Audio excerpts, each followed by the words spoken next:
grand ballroom. The crystal chandeliers above cast bright light across the crowd of 200 Patterson Marketing Solutions employees, all dressed in their finest evening wear. Everyone was celebrating. Everyone except her. She watched her husband Troy stand at the center of a growing circle of admirers, his white smile gleaming as he held the Marketing Excellence Award trophy high above his head. The applause had finally died down, but people kept approaching him, shaking his hand, patting his back, taking selfies with him and his award. And right there beside him, laughing and touching his arm every few seconds, was Simone Wright in her tight red dress. Natalie took a deep breath and walked toward the group.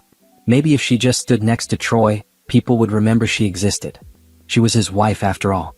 She had every right to be part of this moment. As she approached, a woman from accounting glanced at her, then quickly turned her back. Another colleague saw her coming and literally walked away mid-conversation. Natalie's steps faltered, but she pushed forward. "Excuse me," Natalie said softly, trying to squeeze into the circle around Troy. No one moved. No one acknowledged her. It was as if she had spoken into a void. "Troy," she said louder, reaching out to touch his arm. Her husband's eyes slid over her face without recognition, without warmth, without anything at all. He turned his shoulder toward her, blocking her out, and continued his conversation with the VP of Sales. Natalie felt heat rush to her cheeks. She tried again, this time stepping directly in front of a junior marketing associate. "Congratulations to the whole team," she offered with a smile. The young woman looked right through her, as if Natalie were made of glass, and moved to the other side of the circle. Something cold settled in Natalie's stomach. This was not an accident. This was not people being distracted by the festivities. This was deliberate. She walked to another group, colleagues she had met at last year's holiday party. "Hello," she said pleasantly. "Great event tonight." One man glanced at her briefly, whispered something to the woman beside him, and they both walked away without a word. Natalie's hands began to shake. What was happening? The company photographer bounced through the crowd, snapping pictures of smiling groups. When he approached Troy, Natalie moved to stand beside her husband for the photo. The photographer held up his hand. "Just Mr. Brooks and his team, please," the photographer said. Natalie stepped back, confused. She watched as Troy posed with Simone and 3 other team members, all of them grinning like they had won the lottery. "Could I get one with?" Natalie started. "We're keeping it to award winners and their direct team tonight," the photographer interrupted, already moving to the next group. But Natalie wasn't on his direct team, even though she had created every single campaign that won Troy that award. She moved through the ballroom like a ghost, trying to join conversations, trying to catch someone's eye, trying to exist. But everywhere she went, people turned away. Some whispered as she passed. Others simply pretended they did not see her at all. Near the bar, she overheard 2 women talking. "I heard she's completely unstable," one whispered. "Poor Troy," the other replied. "Imagine being married to someone like that. He's such a good man for staying as long as he did. I heard he's finally leaving her. About time. She's been holding him back for years." Natalie's vision blurred. She gripped the edge of a table to steady herself. How long had people been saying these things? How long had Troy been painting her as crazy? She looked across the room at her husband. He was laughing now, his arm around Simone's waist. Not just touching, holding, claiming. And Simone looked up at him like he had hung the moon. Nobody cared that Natalie was watching. Nobody cared that she was there at all. The CEO, Mr. Gerald Harrison, took the stage and tapped the microphone. The room quieted down. "What an incredible evening," Mr. Harrison said, his voice booming through the speakers. "Troy Brooks has truly shown us what excellence in marketing looks like. His campaigns have brought this company to new heights." More applause. Troy waved, soaking it all in. Natalie felt sick. Those were her campaigns. Her ideas. Her sleepless nights. Her brilliance.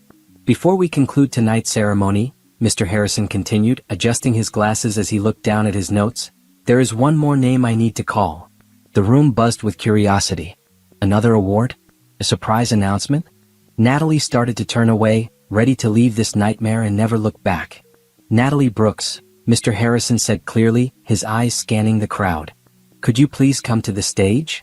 The ballroom went completely silent. Natalie froze. Every eye in the room turned to find her. The same people who had ignored her, dismissed her, whispered about her, now stared at her with confusion and shock. Troy's face drained of all color. The trophy nearly slipped from his hands. Simone's mouth fell open. And Natalie, with her heart pounding so hard she could hear it in her ears, began walking toward the stage. Her legs felt like they might give out, but she kept moving forward.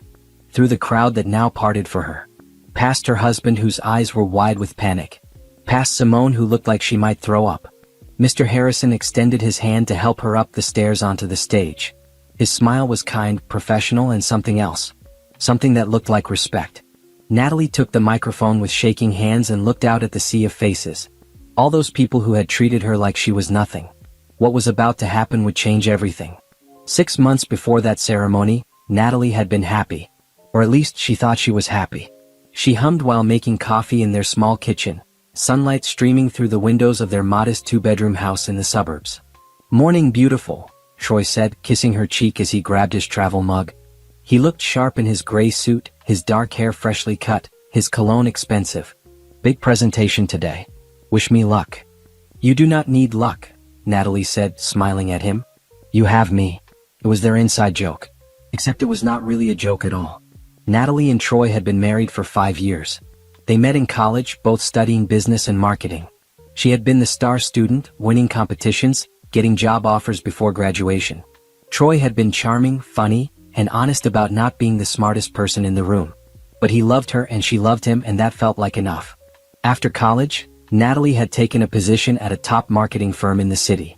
The hours were brutal, the pressure intense, but she thrived. She was on track to become one of the youngest directors in the company's history. Then her mother got sick. Cancer. Natalie needed flexibility to care for her, to drive her to appointments, to be there during the hard days. She left her corporate job and started freelancing from home. Troy got hired at Patterson Marketing Solutions, a mid-sized but growing firm with good benefits. It seemed like a perfect arrangement. Natalie could work on her own schedule, make decent money from consulting, and be there for her mother. 2 years ago, her mother passed. Natalie thought she might return to corporate life, but Troy had a different idea. "Stay home a little longer," he had said, holding her as she grieved. "You've been through so much. Take time to heal. I'm doing well at Patterson. We will be fine." She had agreed, appreciating his support. But working from home while Troy climbed the corporate ladder left her feeling disconnected and invisible. She missed being part of a team, missed the energy of an office, missed having her work recognized. That was when Troy started asking for help. "The company is really competitive," he had said one evening 3 years ago. "Everyone is fighting for the same promotions. I just need a little edge, you know? Could you look at this campaign proposal I am working on? Tell me what you think." She had looked at it. It was weak, uninspired, full of basic mistakes. So she fixed it. She rewrote the entire thing, added her creative touch, and transformed it into something brilliant. Troy presented it at work and got praised by his boss. He came home glowing with excitement. "They loved it," he said, spinning her around the kitchen. "Mr. Harrison said it was the best proposal he had seen in months." "Thank you, Natalie. Thank you so much." "Just this once, right?" she had asked. "Of course," he promised. "Just until I get my footing." But once became twice. Twice became weekly. Weekly became constant. For 3 years, Natalie had been the secret engine behind every success Troy claimed at Patterson Marketing Solutions. She created award-winning campaigns for major clients. She wrote presentations that earned standing ovations. She developed marketing strategies that increased company revenue by 40%. And Troy presented all of it as his own work. At first, he had seemed guilty about it. He would thank her profusely, promise to give her credit eventually, swear that once he got promoted to senior manager, he would bring her into the company officially as his partner. But as the praise piled up and his salary increased, his gratitude faded. The promises became vague. And Natalie found herself working harder and harder to keep him successful while her own identity slowly disappeared. She told herself it was temporary. She told herself she was helping her husband, being a good wife, being a team player. She told herself that his success was their success. But lately things felt different. Troy came home later and later, always with excuses about client meetings and team dinners. He was glued to his phone, texting constantly, smiling at messages he would not share with her. When she asked about his day, his answers were short and defensive. "You wouldn't understand," he would say. "It's complicated office stuff." One name came up more than any other: Simone. "Simone thinks we should pitch to a younger demographic. Simone suggested we use social media influencers." Simone and I stayed late to finish the budget report. Natalie tried not to feel jealous. Simone was just a coworker, she told herself. Troy was allowed to have female colleagues. But the way he said her name with just a little too much warmth made Natalie's stomach twist with doubt. Still, she pushed those feelings aside. She trusted Troy. She had to trust him. They were married. They were building a life together. One evening in late March, Troy came home practically bouncing with excitement. "Guess what?" he said, grabbing her hands. "I have been nominated for the Marketing Excellence Award. It is the biggest honor at Patterson. The award ceremony is in September. There will be executives from all over the industry there. This could be my ticket to VP, Natalie." "That is incredible," she said, genuinely happy for him. "I could not have done any of this without you," Troy said, pulling her into a hug. "You are amazing." For a moment, Natalie felt seen, felt valued, felt like maybe all the invisible work was worth it. "Will I get to come to the ceremony?" she asked. "Of course," Troy said. "You will be right there with me. I want everyone to see my beautiful wife." But something in his eyes when he said it felt off. Like he was reading lines from a script he did not believe. Natalie chose to ignore that feeling. She chose to believe him. That was her mistake. 2 weeks before the award ceremony, Natalie was putting the finishing touches on Troy's acceptance speech. He had not even tried to write it himself. He just sent her a list of people to thank and told her to make it sound good. She sat at Troy's desk in their spare bedroom, which he used as a home office when he worked from the house. Her own laptop was charging, so she borrowed his. He was in the shower, and she needed to email him the speech draft so he could review it during his commute tomorrow. She opened his email and typed his address into the recipient field. As she was about to attach the document, a message notification popped up in the corner of the screen. It was not an email.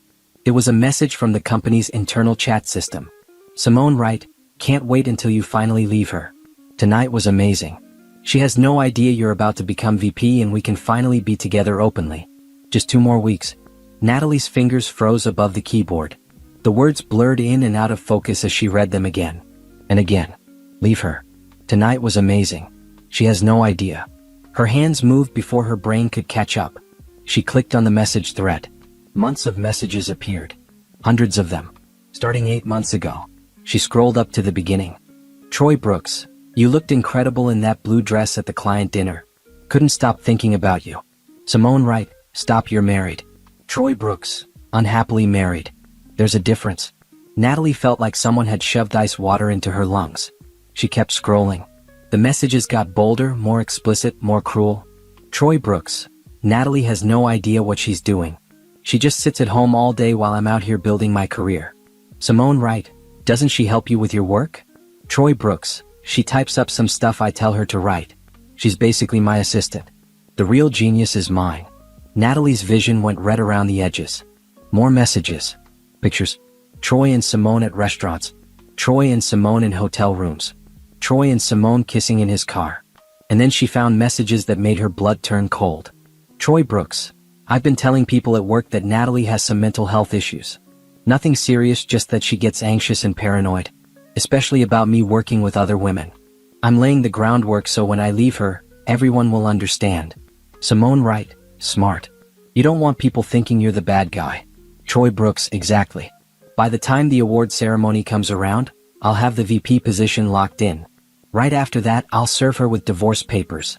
My lawyer says because she doesn't work and I've been the sole earner for years, she won't get much. Plus, if I can prove mental instability, it'll go even smoother." Natalie covered her mouth with her hand to keep from screaming. There was more. So much more. Troy had been showing Simone pieces of Natalie's work. Letting Simone present some of her ideas as Simone's own during team meetings. Building up Simone's reputation using Natalie's brilliance. They mocked her in the messages. Called her naive. Called her stupid. Called her boring. "Simone Wright, does she really not know you're cheating? Troy Brooks, she's clueless. Too trusting. It's actually kind of sad how easy this has been."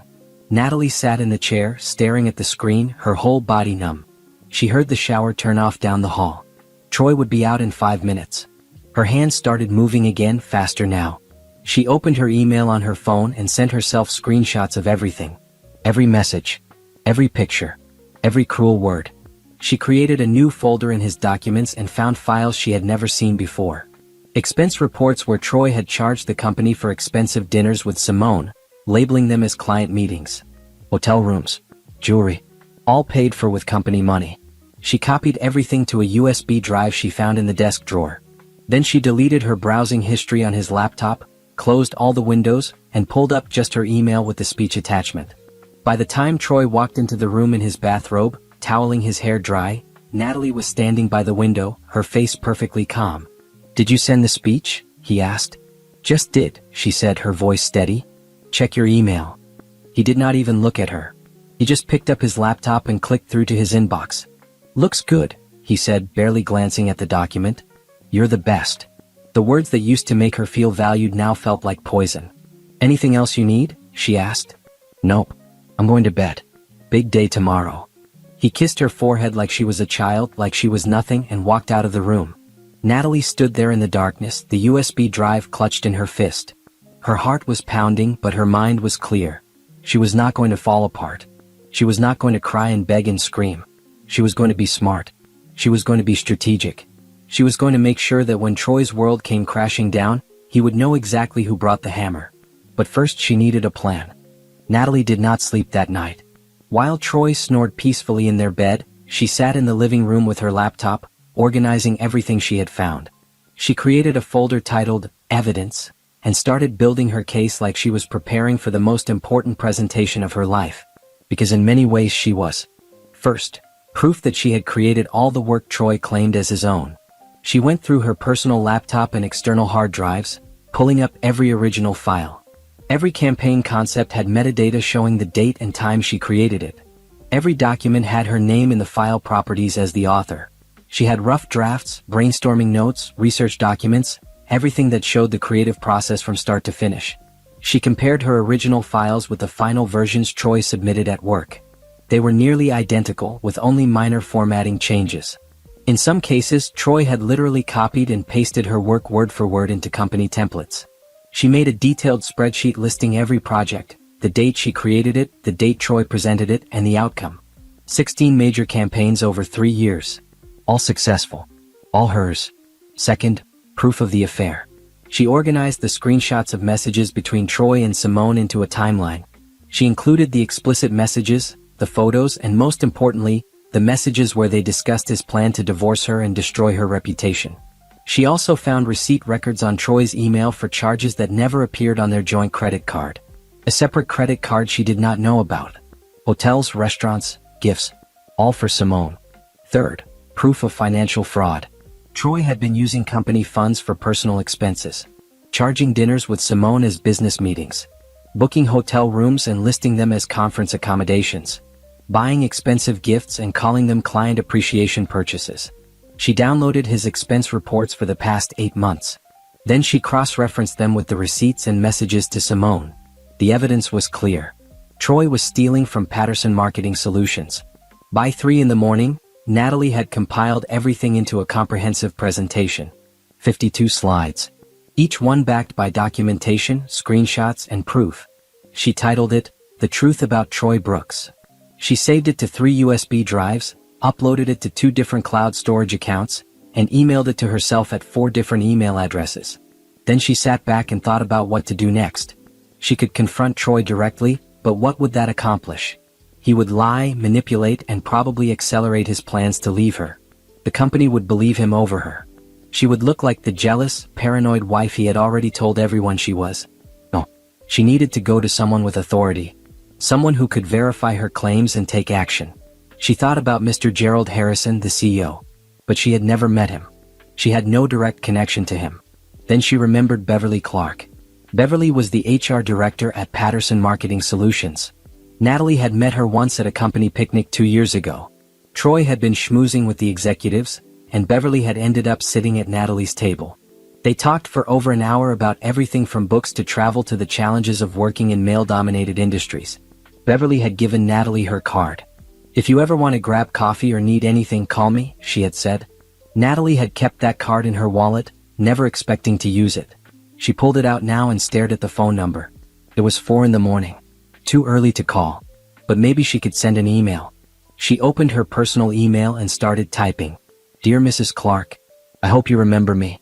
We met at the company picnic 2 years ago. My name is Natalie Brooks. I am Troy Brooks' wife. I am reaching out because I have uncovered serious misconduct involving my husband and one of his colleagues. This includes intellectual property theft, financial fraud, and deliberate sabotage of my professional reputation. I have compiled substantial evidence that I believe the company needs to see. I would like to request a private meeting with you after the upcoming award ceremony. I understand this is an unusual request, but I assure you the matter is both urgent and significant.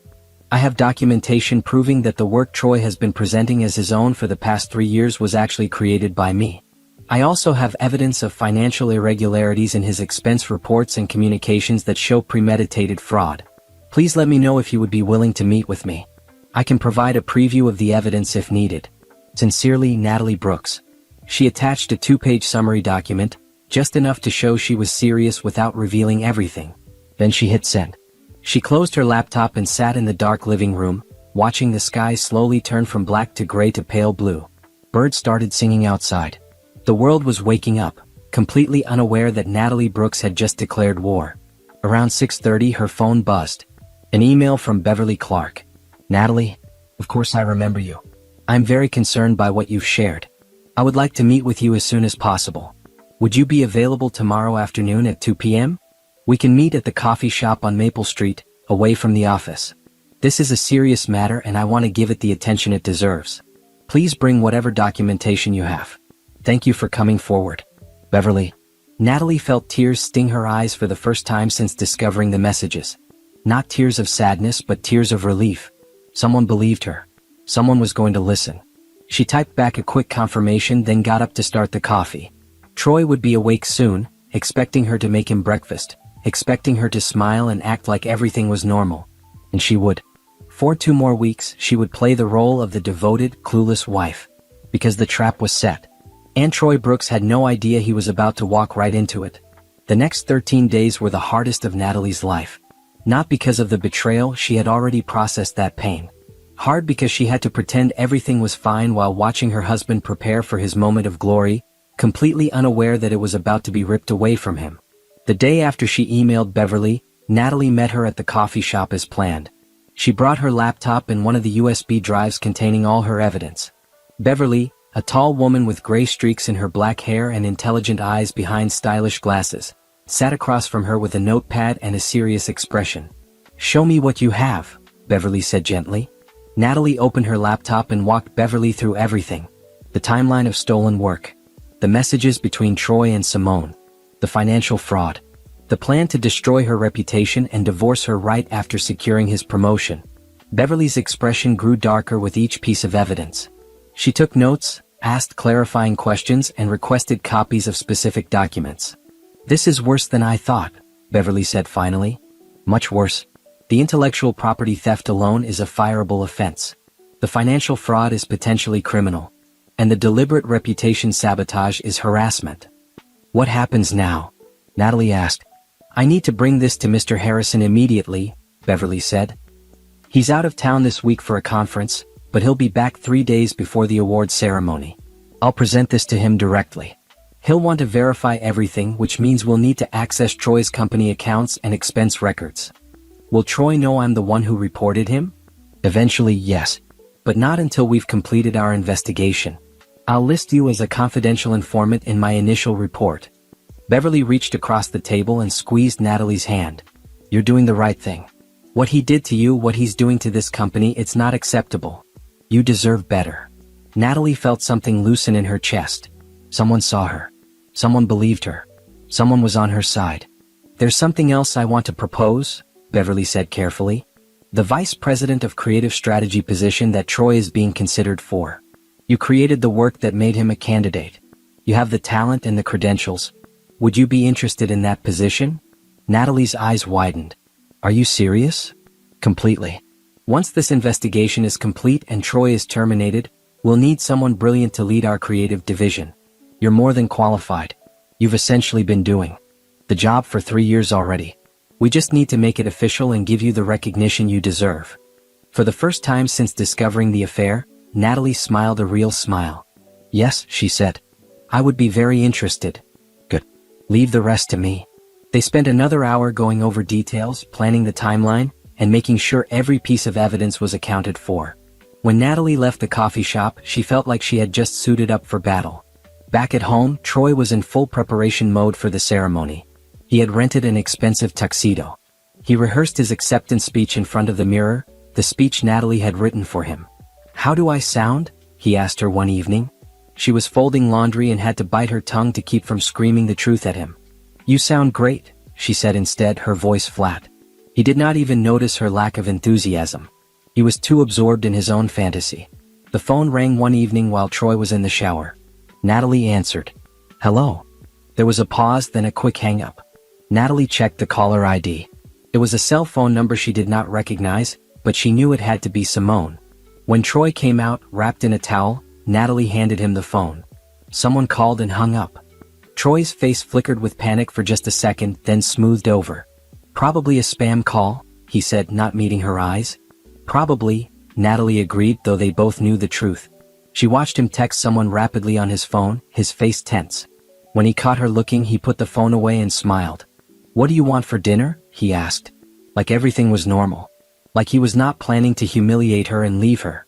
Like he had not spent months lying to her face. 3 days before the ceremony, Troy took a phone call in the backyard where he thought she could not hear. But Natalie stood by the window and listened. "The papers are ready," Troy said to whoever was on the other end, probably his lawyer. "I'll serve her right after I get the VP announcement. She won't see it coming." He laughed. Actually laughed. Natalie gripped the windowsill so hard her knuckles turned white. She wanted to march outside and throw his betrayal in his face. But she did not. Because her revenge was going to be so much better than a private confrontation. She had bought a new dress for the ceremony. It was royal blue, elegant and professional, with a fitted bodice and a flowing skirt. She looked beautiful in it. Powerful. Troy barely glanced at it when she showed him. "Nice," he said absently, scrolling through his phone. The morning of the ceremony, Natalie woke up before dawn. She could not sleep. In just a few hours, everything would change. She showered, did her makeup carefully, styled her hair in soft curls. She put on her blue dress and silver heels. She looked in the mirror and barely recognized herself. The woman looking back at her was not the invisible, taken-for-granted wife. She was someone stronger. Someone who was about to take her life back. Troy came up behind her, already dressed in his tuxedo. For a moment, they stood there in the mirror together, looking like the perfect couple. "Ready?" he asked. "More than you know," Natalie said. They drove to the venue in silence. Troy was nervous, tapping his fingers on the steering wheel, checking his phone constantly. Simone had texted him good luck with a string of heart emojis. Natalie saw it when his phone lit up. She said nothing. When they arrived at the grand ballroom, Troy immediately abandoned her to network with colleagues. Natalie stood alone, watching the crowd gather, watching people laugh and drink champagne. She saw Simone arrive in her tight red dress, making a beeline straight for Troy. She saw them whisper to each other, saw the way Troy's hand lingered on Simone's lower back. She saw Mr. Harrison arrive with Beverly at his side. They both glanced at Natalie briefly, their expressions unreadable. The trap was set. The evidence had been reviewed. The decision had been made. Now all that was left was to spring it. Natalie picked up a glass of champagne from a passing server and took a sip. Her hand was steady. Tonight, the whole world would finally see the truth. "Natalie Brooks, please come to the stage." The words echoed through the ballroom speakers like thunder. Natalie's heart hammered in her chest, but she forced herself to walk steadily through the parted crowd. Every face turned toward her with confusion, curiosity, and in some cases, shock. Troy looked like he might pass out. His face had gone from its normal brown tone to an ashy gray. The trophy trembled in his hands. Simone grabbed his arm, whispering urgently, but Troy just stared at Natalie like she was a ghost he could not explain. Natalie climbed the steps to the stage, her heels clicking against the polished wood. Mr. Harrison extended his hand to help her up, and she took it gratefully. Her legs felt like water, but she made it to the microphone. The CEO stood beside her, still holding his notes, his expression serious but not unkind. He addressed the silent crowd. "Ladies and gentlemen, I need to share something important with you all tonight," Mr. Harrison began. His voice was calm but carried weight. 2 weeks ago, I was contacted by our HR director, Beverly Clark, regarding serious allegations about misconduct within our company. A ripple of whispers spread through the room. People shifted uncomfortably. Troy's face somehow went even paler. These allegations involved intellectual property theft, financial fraud, and workplace harassment, Mr. Harrison continued. I want you to know that we took these allegations very seriously and conducted a thorough investigation over the past 2 weeks. Beverly Clark stepped onto the stage as well, carrying a leather folder. She stood on Natalie's other side, a silent show of support. The investigation revealed that Troy Brooks has been submitting work created by another person as his own for approximately 3 years, Mr. Harrison said. Every campaign, every strategy, every presentation that earned him praise and advancement was created by someone else. Someone who received no credit, no compensation, and no recognition. The crowd erupted in shocked murmurs. Someone gasped. Heads turned toward Troy, who stood frozen in place. That someone, Mr. Harrison said, gesturing to Natalie, is Natalie Brooks, his wife. The whispers grew louder. People who had ignored Natalie all evening now stared at her with wide eyes. Mrs. Brooks provided us with extensive documentation proving her authorship of all the work in question, Beverly added, stepping up to the microphone. Original files with metadata, correspondence, drafts showing her creative process and contracts. The evidence is irrefutable. Mr. Harrison's expression hardened. Furthermore, our investigation uncovered financial irregularities in Mr. Brooks' expense reports. He has been using company funds for personal expenses, fraudulently reporting them as business costs. This constitutes embezzlement and is a criminal offense. Troy finally found his voice. "This is ridiculous," he shouted from the crowd. "She's lying. She's trying to sabotage me because she's jealous." "Jealous of what?" Mr. Harrison asked calmly. "The work you stole from her? The money you embezzled? Or the affair you've been having with one of your colleagues?" The room went dead silent. Troy's mouth opened and closed like a fish. Simone, standing next to him, suddenly took 3 large steps away, her face red. "We have messages, Mr. Brooks," Beverly said, pulling papers from her folder. "Hundreds of them. Between you and Miss Simone Wright. Messages that not only prove the affair but also show premeditation in your plan to steal intellectual property, defraud the company, and destroy your wife's reputation." She held up printed screenshots, large enough for people nearby to see. Even from a distance, the explicit nature of the messages was clear. "You told your co-workers that your wife was mentally unstable," Mr. Harrison said, his voice heavy with disappointment. "You spread rumors. You isolated her. You made her invisible in this company so that when you stole her work, no one would believe her if she spoke up." Natalie watched Troy's face crumble. He looked around the room desperately, seeking support, but everyone avoided his eyes. "As of this moment," Mr. Harrison announced, "Troy Brooks is terminated from Patterson Marketing Solutions. Security is here to escort you out. You will be required to return all company property immediately. Our legal team will be in contact regarding restitution for the embezzled funds and the intellectual property theft." 2 security guards appeared from the side of the room, professional and stone-faced. They approached Troy, who backed away. "You can't do this," Troy yelled.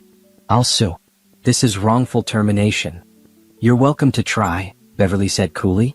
"We have binders full of evidence, including proof that you violated your employment contract, the company's code of conduct, and several state and federal laws. I suggest you get a very good lawyer." The security guards took Troy by the arms. He struggled for a moment, still holding the trophy, until one of the guards firmly removed it from his grip. As they led him toward the exit, Troy locked eyes with Natalie. There was rage there, and fear, and something that might have been disbelief that she had actually done this. Natalie stared back at him without flinching. Then Mr. Harrison called out another name. Simone Wright. Simone, who had been trying to slip toward the back exit, froze. All color drained from her face. "Ms. Wright," Mr. Harrison said, "our investigation also revealed your participation in presenting stolen work as your own. Mrs. Brooks' documentation shows that on at least 4 occasions, you used portions of her campaigns in your team presentations, knowing full well the work was not yours." "I didn't know," Simone protested, her voice shrill. "Troy never told me where he got the ideas." Beverly raised an eyebrow. "We have messages where you literally discussed whose work you were stealing. Would you like me to read them aloud?" Simone's mouth snapped shut. "You're suspended pending further investigation," Mr. Harrison said. "Depending on the results, termination is likely. You'll need to surrender your access badge and leave the premises tonight." Another security guard approached Simone, who looked like she might cry. She glanced back at Troy, who was being pushed out the main doors, but he did not even look at her. He was too busy arguing with the guards. The room watched in stunned silence as both Troy and Simone were escorted out. The doors closed behind them with a final, decisive thud. Mr. Harrison turned back to Natalie, and his stern expression softened. Mrs. Brooks, on behalf of Patterson Marketing Solutions, I want to apologize for what you've experienced. You deserved recognition for your extraordinary work, and instead, you were exploited and dismissed. He gestured for her to step forward to the main microphone. But tonight we're going to correct that mistake. Natalie's hand shook as she gripped the microphone stand. She looked out at 200 faces, no longer dismissive or cold, but shocked and attentive.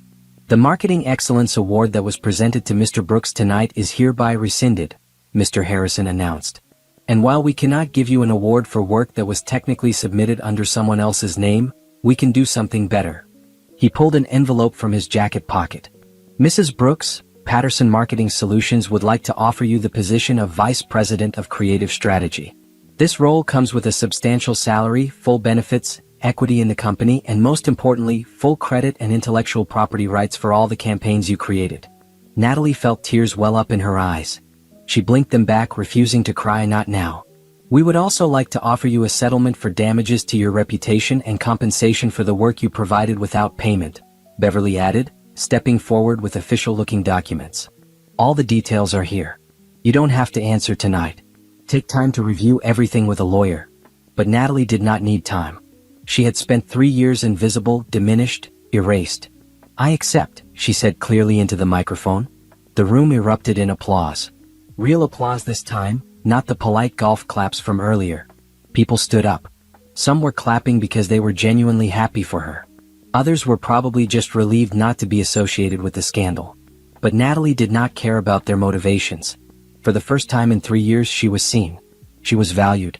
She was recognized. Mr. Harrison shook her hand firmly. Welcome to Patterson Marketing Solutions, Vice President Brooks. Vice President Brooks. The title Troy had been promised. The title he thought he deserved. It was hers now. The next morning, Natalie woke up in a hotel room. She had left the ceremony early, unable to face the barrage of questions and sudden attention from colleagues who had ignored her hours before. Beverly had helped her slip out a side entrance and even offered to drive her home, but Natalie could not bear the thought of going back to the house she had shared with Troy. So she checked into a nice hotel downtown, ordered room service, and sat by the window watching the city lights, processing everything that had happened. Her phone had exploded with messages. Her email inbox was full. But she ignored all of it and finally allowed herself to feel. She cried. Not because she missed Troy, but because she mourned the version of herself who had believed his lies. She cried for the 3 years she had lost, the confidence that had been slowly stripped away, the dreams she had put on hold. Then she stopped crying, took a shower, ordered a strong cup of coffee and started making plans. By Monday morning, the story had spread through the entire marketing industry. It was a small world, and what happened at Patterson Marketing Solutions was too dramatic to stay quiet. Natalie started seeing articles on marketing blogs with headlines like, Marketing Executive Exposed for Stealing Wife's Work, and Patterson Marketing Solutions Terminates Employee for Intellectual Property Theft and Fraud. Troy's name was attached to all of them. His reputation was destroyed. Natalie found she felt nothing about that. No satisfaction, no guilt, no pity. Just a strange emptiness where he used to exist in her thoughts. Her lawyer, a sharp woman named Gabrielle Turner who specialized in intellectual property and family law, met with her Tuesday morning. You have one of the strongest cases I've ever seen, Gabrielle said, spreading documents across the conference table. For the divorce, we're pursuing fault-based grounds: adultery, fraud, and economic abuse. Given the evidence, he'll be lucky to walk away with his car. What about the house? Natalie asked. You'll get it. You can prove you contributed to the household through intellectual labor that he exploited for financial gain. A judge will see that clearly. Plus, the financial fraud he committed gives us additional leverage. The divorce papers were filed by Wednesday. Troy tried to call her 47 times that day. She blocked his number. He sent emails. Long ones starting with rage and threats, then shifting to desperate pleas for forgiveness, then cycling back to rage again. She forwarded them all to Gabrielle without reading them completely. He's panicking, Gabrielle said. Good. Panic makes people sloppy. He'll probably try to come to the house. I'm drafting a restraining order just in case. Natalie changed the locks on Thursday. She went to the house with Beverly and 2 security guards from Patterson Marketing Solutions, just to be safe. They found Troy had already been there. Clothes were missing from his closet. His PlayStation and laptop were gone. But he had left the expensive watch she had bought him for their anniversary on the bathroom counter with a note that just said, Thanks for nothing. Natalie threw the note away and donated the watch to charity. On Friday, she returned to Patterson Marketing Solutions as an official employee for the first time. Beverly gave her a tour of the building, introducing her to people who suddenly treated her with respect. Some seemed genuinely remorseful about how they had treated her at the ceremony. Others just seemed nervous, probably worried about their own jobs. Her new office was on the executive floor, corner office, huge windows overlooking the city. Her name was already on the door, Natalie Brooks, VP of Creative Strategy. Your team is eager to meet you, Beverly said. I've assigned you the top performers from 3 different departments. They're all excited to work with you. What about the people who worked under Troy? Natalie asked. Most of them are being reassigned. A few asked to work with you specifically. I can arrange meetings if you're interested. Natalie thought about that. Let me settle in first. I want to review current projects and get a sense of where things stand. Take your time. Mr. Harrison made it clear that you have full authority to rebuild the creative division however you see fit. Over the following week, the divorce proceedings moved forward rapidly. Troy's lawyer kept trying to negotiate, but Gabrielle shut down every attempt. He wants joint custody of the house until it sells, Gabrielle reported after one particularly contentious phone call. No, Natalie said firmly. He's claiming he has nowhere to go. Not my problem. He should have thought about that before committing fraud and adultery. That's what I told them, Gabrielle said with a satisfied smile. News about Simone filtered back through office gossip. She had been officially terminated from Patterson Marketing Solutions after the investigation concluded. She was let go from the industry, basically blacklisted. She tried to get a position at 3 different firms, but when they called Patterson for references, the truth came out. Troy had it worse. Not only was he unemployed and in the middle of a messy divorce, but Patterson Marketing Solutions had filed a civil lawsuit against him for the embezzled funds. The total came to over $50,000 in fraudulent expenses over 18 months. Criminal charges were being considered. Natalie heard through a mutual acquaintance that Troy and Simone's relationship had imploded within days of the ceremony. Apparently, Simone blamed Troy for ruining her career, and Troy blamed Simone for encouraging him to commit fraud. They were threatening to sue each other. It would have been funny if it was not so pathetic. The house sold quickly. A young couple with a baby bought it, excited about the good school district and the big backyard. Natalie signed the papers without sentiment. It was just a house. It had never really been a home. She moved into a beautiful 2-bedroom apartment downtown, close to the office, with floor-to-ceiling windows and a balcony overlooking the river. It was hers alone, paid for with her new salary, decorated exactly how she wanted. No compromises. No one else's opinion mattered. For the first time in years, Natalie felt like she could breathe.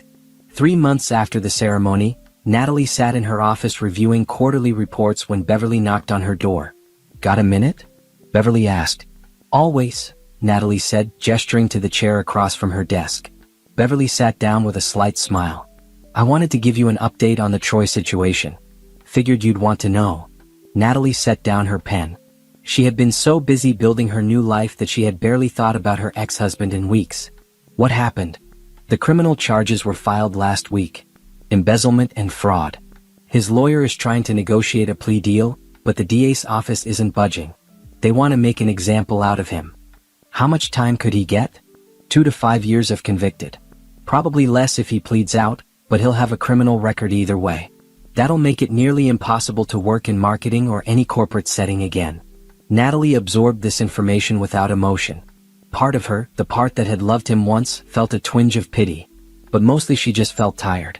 And Simone? Moved to another state. Oregon, I think. Trying to start over. From what I hear, she's working retail. Can't get a job in marketing anywhere. Beverly hesitated, then continued. Troy tried to contact Mr. Harrison last week. Sent a long email begging for a second chance, claiming you manipulated him and that he was the real victim. Natalie raised an eyebrow. And? Mr. Harrison forwarded it to legal and blocked his email address. No one here is interested in his excuses. Good. There was a pause, then Beverly leaned forward. How are you doing, Natalie? Really? It was the first time anyone had asked her that question in months. Everyone wanted to know about work, about projects, about strategy. No one asked how she felt. I'm good, Natalie said, surprised to find it was true. Better than good, actually. I'm happy. You deserve to be, Beverly said warmly. You've done incredible work these past few months. The entire executive team is impressed. Mr. Harrison was just telling me yesterday that hiring you was the best decision the company has made in years. Natalie felt a flush of pride. I'm just doing what I should have been allowed to do all along. Well, you're doing it brilliantly. After Beverly left, Natalie turned her chair to look out the window at the city below. People rushing to meetings, grabbing coffee, living their lives. She was one of them now. Not invisible.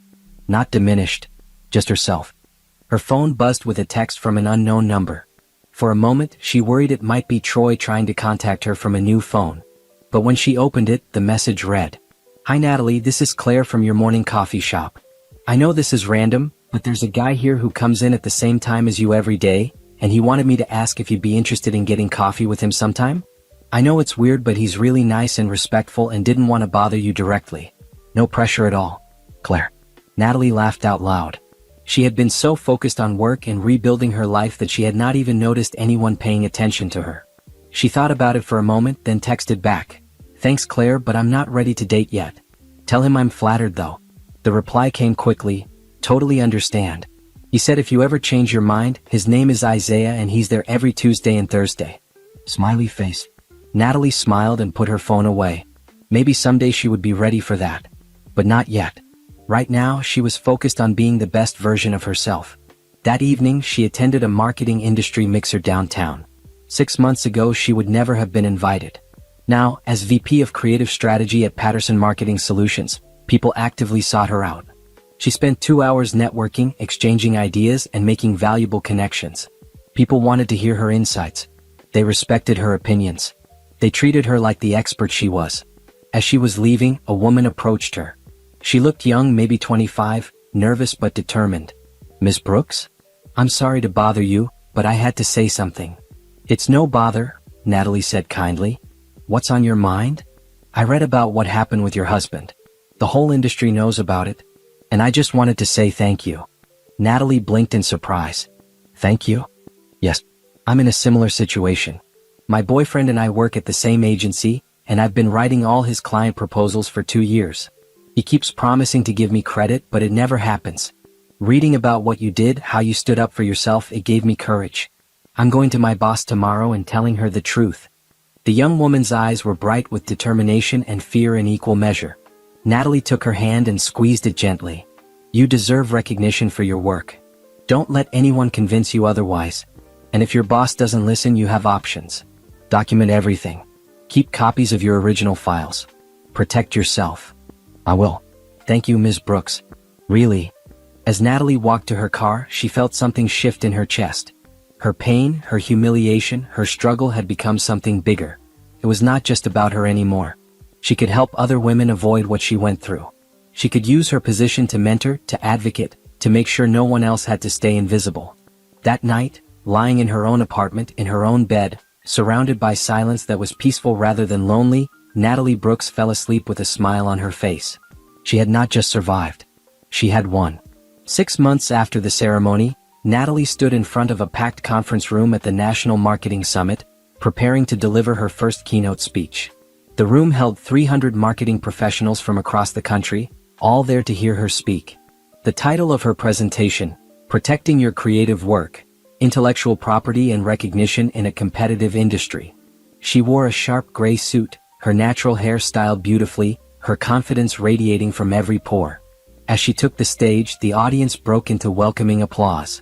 "Good morning," Natalie began, her voice strong and clear. "My name is Natalie Brooks, and a year ago, I did not exist." The room went quiet, everyone leaning forward to listen. "I was invisible. I created award-winning campaigns that generated millions in revenue, but my name was on none of them. I poured my expertise, my creativity, my sleepless nights into work that someone else took credit for. And I let it happen because I believed in loyalty. I believed in marriage. I believed that my contributions mattered even if no one saw them."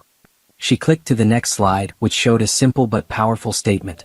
"Your work has value. Demand recognition." "I'm not here to tell you a revenge story," Natalie continued. "I'm here to talk about protecting yourself in an industry that often rewards those who shout the loudest, not those who create the best work. Intellectual property theft happens every day in big ways and small ways, and it disproportionately affects women, people of color, and junior employees who feel they lack power. For the next 45 minutes, Natalie delivered a presentation that was part cautionary tale, part practical guide, and part rallying cry. She talked about metadata and documents, the importance of maintaining original drafts, how to build a paper trail, and when to escalate concerns to HR or legal. She shared her story, not with bitterness but with clarity and purpose. She explained the warning signs she had missed, the systems that had failed her, and the strategic decisions that ultimately led to justice. The audience was riveted.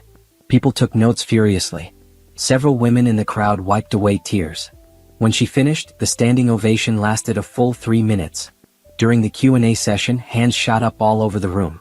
"How did you find the courage to come forward?" one woman asked. "It was not courage at first," Natalie admitted. "It was anger. It's into action." "Do you regret staying in your marriage as long as you did?" another person asked. Natalie paused, considering the question carefully. "I regret letting my identity shrink to fit someone else's needs. I regret not valuing my own work enough to protect it sooner. But I don't regret the journey, because it taught me who I am and what I'm capable of." After the presentation, dozens of people lined up to speak with her. Some wanted advice on their own situations. Others just wanted to shake her hand and thank her. A reporter from Marketing Today magazine asked for an interview. "Your story has resonated with so many people. Would you be willing to be featured in our Women in Leadership series?" "Absolutely," Natalie said. Over the following months, the speaking invitations kept coming. Industry conferences, university panels, corporate workshops. Natalie was becoming known not just for her marketing brilliance, but for her advocacy. Patterson Marketing Solutions was thriving under her leadership. The creative division had launched 5 major campaigns in 6 months, each one more successful than the last. Client satisfaction was at an all-time high. Revenue was up 38%. Mr. Harrison called her into his office one afternoon with news that made her heart race. "Natalie, the board has voted to make you a partner in the firm," he said, sliding a contract across his desk. "This comes with equity, profit sharing, and a seat at the executive table for all major company decisions." Natalie stared at the contract, barely able to process what she was hearing. "You've transformed this company," Mr. Harrison continued. "Your leadership, your vision, your integrity, it's exactly what we need. Plus, the publicity from your speaking engagements has been incredible for our reputation. Companies want to work with us because you're here." "I don't know what to say," Natalie whispered. "Say yes," Mr. Harrison said with a warm smile. "You've earned this." She signed the contract right there, her hand steady. That evening, Beverly took her out for celebratory drinks at an upscale restaurant downtown. To Natalie Brooks, Beverly toasted, raising her glass. From invisible to unstoppable. They clinked glasses and Natalie felt gratitude wash over her. "I couldn't have done any of this without you. You believed me when no one else would have. You did the hard part," Beverly said. "You had the courage to come forward and the strength to build something better. That's all you." As they talked and laughed over dinner, Natalie realized she had built something she never expected. Genuine friendships. Beverly had become one of her closest friends. She had connected with other women in the industry who supported and championed each other. She had created a network of people who valued her for exactly who she was. Her phone buzzed with a message from the young woman she had met at the networking event months ago. The one who had been writing her boyfriend's proposals. "Ms. Brooks, I wanted you to know that I left the agency and started my own consulting business. I'm landing clients and finally getting credit for my own work. Thank you for inspiring me to take that leap." Natalie wrote back, "So proud of you. You did the hard work. Keep going." That night, alone in her apartment, Natalie looked around at the life she had built. The beautiful space that was entirely hers. The career that fulfilled her. The respect she had earned. The future that stretched out before her, full of possibility. She thought about Troy, wherever he was, probably still blaming her for his downfall. She thought about how he had tried to make her small, invisible, powerless. And she thought about how completely she had proven him wrong. She had not just survived his betrayal. She had used it as fuel to become someone remarkable. That was the best revenge of all. 1 year after the ceremony that changed her life, Patterson Marketing Solutions hosted another awards night at the same grand ballroom. But this time the energy was completely different. Natalie arrived not as an invisible wife clinging to someone else's shadow, but as a keynote speaker and honored guest. She wore a stunning emerald green dress, her confidence radiating from every pore. The same people who had turned their backs on her a year ago now greeted her warmly. Some still looked embarrassed when they caught her eye, remembering their part in her humiliation. But Natalie had moved beyond resentment. She was gracious and professional with everyone. Beverly met her at the entrance. "You ready for this?" "More than ready," Natalie said. They walked into the ballroom together, and this time, people moved toward Natalie, not away from her. Colleagues wanted to shake her hand. Clients wanted to thank her for brilliant campaigns. Junior employees wanted advice and mentorship. She was no longer invisible.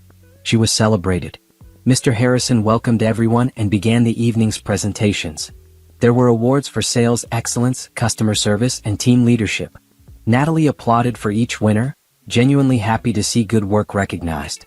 Then Mr. Harrison called her name. "Our keynote speaker tonight needs no introduction," he said.